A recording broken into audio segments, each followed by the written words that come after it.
Anyway, so far we got Joe Rogan pinned down for saying that I'm fit, for saying that I'm handsome, for saying that I'm in great shape. But then he flips it all around. At the end, he calls me a bitch. He said, "You always been in shape, bitch." But it's a good point. That's a fair statement. That's a fair point. I truly hope that any message that I share is never meant or intended to mislead anybody on anything. I try to talk as broadly as I can. I try to share as much message as I can with everybody. I try to, hopefully nobody was thinking that I was saying, hey, this is my body, that as the result of the sugar diet. What I was doing, though, is I was showing people that I was this lean, okay? And now I'm doing the sugar diet, and now I'm this lean. So I was showing people that, and in my opinion, I got leaner. How much leaner? I don't know. 3%, 5%. I wouldn't say it was more than 5%, but I think I may have gone from, it's probably 3%. I may have gone from, let's say, 10% or 11% body fat down to like 8. That's pretty marked. That's pretty, that's something I think that's a big deal. Personally, I think that's a big deal. So I think that's what happened. And when Ryan and I were taking pictures and stuff, we were trying to capture some of that progress. And what happened in some of that effort was I did a full week of sugar fasting. And when I did a full week of sugar fasting, I kind of started to notice, for one, I started to overeat because I was only eating sugar. The same thing happened to me when I only ate meat. I started to overeat. And I just knew that wasn't the way to continue. So I had to pause a little bit. And, you need humility on these things. So I had to pump the brakes for a second and say, wait a second. Okay, obviously, lowering protein seems to be impactful and seems to be helpful in some way.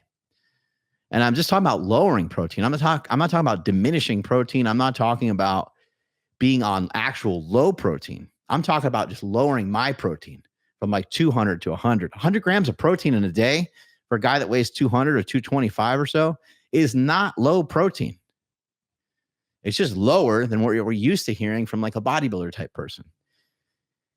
That protein level, 100 grams a day, when you're getting in some good quality proteins, and you're not in a caloric deficit, that is plenty of protein in most cases to hold on to muscle mass. Now, if it's not, you might need to just go up a little bit. But yeah, so I started to make a mistake by doing too many days of sugar fasting. And then I started noticing, when I would flex and stuff, there just was less stuff to flex. And I was like, I think at this point I'm in a battle against myself, because I can lose more body fat, but I also might lose a little bit more muscle mass. Then my body fat and my body percentage are going down, but then my muscle mass would be going down a little bit too. And then therefore you're in this battle of really, it's hard to change your body composition. Even though you're losing fat, if you're losing muscle right along with it, that's not good. Now, I don't know how much muscle I lost or anything like that. I think it was very, very minute. I think I caught it quick. I just kind of noticed I was feeling flat.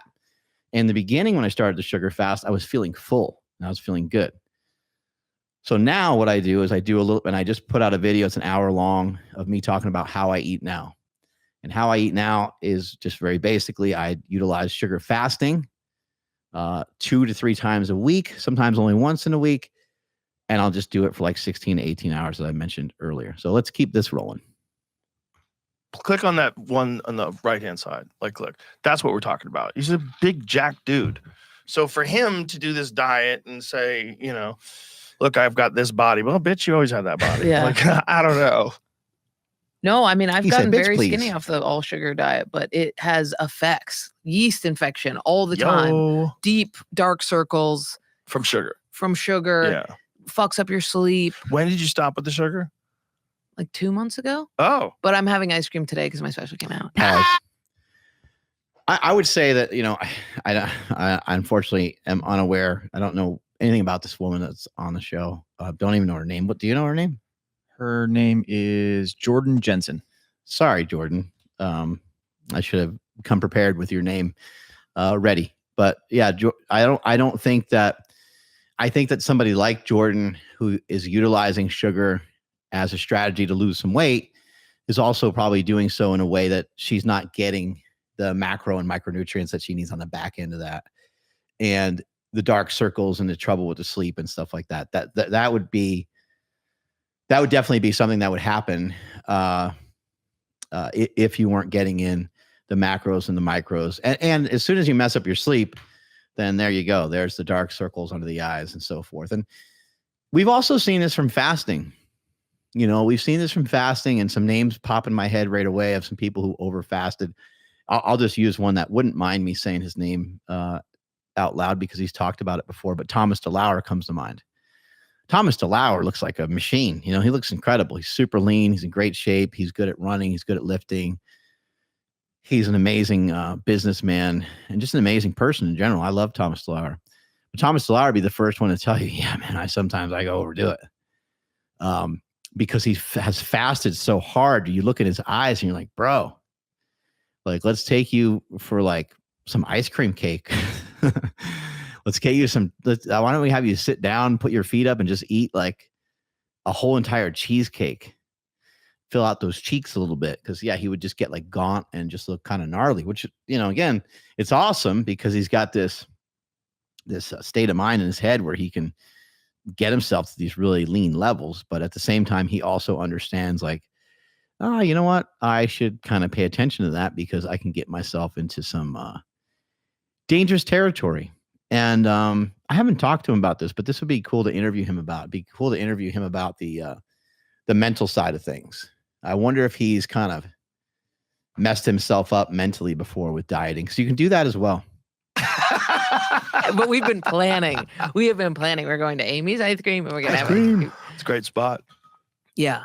But I've been off sugar. It just helps a lot. I've just been doing fats and like stuff like that, which is great. And I can eat as much as it used to be. Like I had to everything I ate, I had to do a tiny amount. And now it's like I can eat as many eggs and avocado. Isn't that nuts? It doesn't even seem like it's real. I know. Like if you just ate nothing but steak, you would lose weight. And everyone's like, no way. Like, yeah, because your body would regulate correctly. When you're done, you're done. Like if you sit down and you have a 16-ounce steak, if you really only need 12 ounces, after 12 ounces, you'll stop eating. Yeah. That's all. Yeah. You get something called palate fatigue. I mean, I'm just a fan. I'm a huge fan of Joe Rogan. Like you guys know, you guys heard me stroke Joe Rogan on the show before, but I really do admire him. Like he's a black belt. He's like hunting, and then he knows all this shit about nutrition. He knows all this shit about training. He trains hard. He does a lot of like body weight exercises and kettlebell stuff. He does cold plunge. Like he's on top of stuff. And I consider him a pioneer. And it's interesting because you wouldn't really put Joe Rogan in like a fitness influencer category, but he's the biggest fitness influencer the world has ever seen. He's had the biggest impact on fitness and health. Man, I mean, dare I say it, maybe in the history of everything. Like he might be further along than Jack LaLanne. He might be further along than Arnold. He might be further along than, Arnold's pretty impactful because he's worldwide and he was in movies and he was jacked and he represented bodybuilding and represented the whole thing pretty well. So maybe that's, but like, I just, also, hopefully I'm not missing somebody else, but Joe Rogan's had, Robert Kennedy Jr. on the show. Robert Kennedy Jr. is now, part of the current presidential like fitness and all these different things. And he's trying to get rid of the dyes in our food and all these other things. A lot of it's because he's on Joe Rogan show. Like, let's just face it. I think Donald Trump, whether people like that or don't like that, I think, I don't want to say that Rogan has the power to completely sway an election, but he's persuasive. Like he's got a big show. And anyway, I respect his knowledge and the fact that he's like up on all this stuff, and the fact that I know he's had a lot of smart people on the show. I know he's had Dr. Lane Norton on the show. I know he's had Paul Saladino. He's had the Bell brothers on a handful of times. He's had Dr. Sean Baker. And, but for him to be up on all this stuff, it's not easy. It's got to be kind of difficult, really, but he's well read. He's super smart. And what he's talking about is very true. If you eat the same thing, it wouldn't even matter. It could be ice cream. It could be ice cream. You can get palate fatigue from ice cream. You can get palate fatigue from French fries. And I think there was a guy who was trying to eat. I can't remember if he's trying to eat French fries or trying to eat ice cream. I think the guy was trying to eat 5 pounds of ice cream. And the only way he was able to finish 5 pounds of ice cream was if he ate some French fries in between. So you end up with palate fatigue. It's a very real thing. And but what he did say about steak being something that sort of regulates your hunger,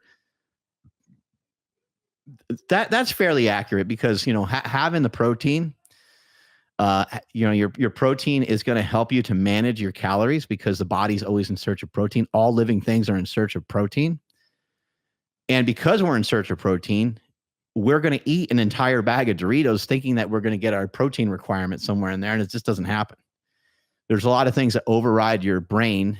There's a lot of taste and flavor profiles in there, multiple flavors, multiple things kind of going on your tongue that sort of tricks your brain into continually eating it. And for some reason, sometimes when something tastes really good, you'll not only have, you'll find yourself, you're chewing on one thing, and then you have in one hand, you have another chip, and then in your left hand, you have a chip, and in your right hand, you have a chip. And there's already a chip in your face. And it's like, damn, this thing really got a stranglehold on me. And it kind of turns you into an animal. But you'd even get palate fatigue from that. Even from the thing of Doritos, you would get palate fatigue eventually. So if you just ate the same thing, and you get a little similar effect when you do the sugar diet. You start to eat so much sugar and so much candy and stuff, you start to get adverse to it. You're like, I don't want any more maple syrup. I don't want any more honey. You start to really go, oh man, stuff is just so sweet. It's driving me crazy. This is too much. And so, yeah, he has a good point there. But let's make the distinction. It doesn't have a lot to do with steak though. Okay. He said steak. And I know that I'm nitpicking, and I'm not trying to nitpick something that he said. But I want to make it clear to you guys that it has to do with protein.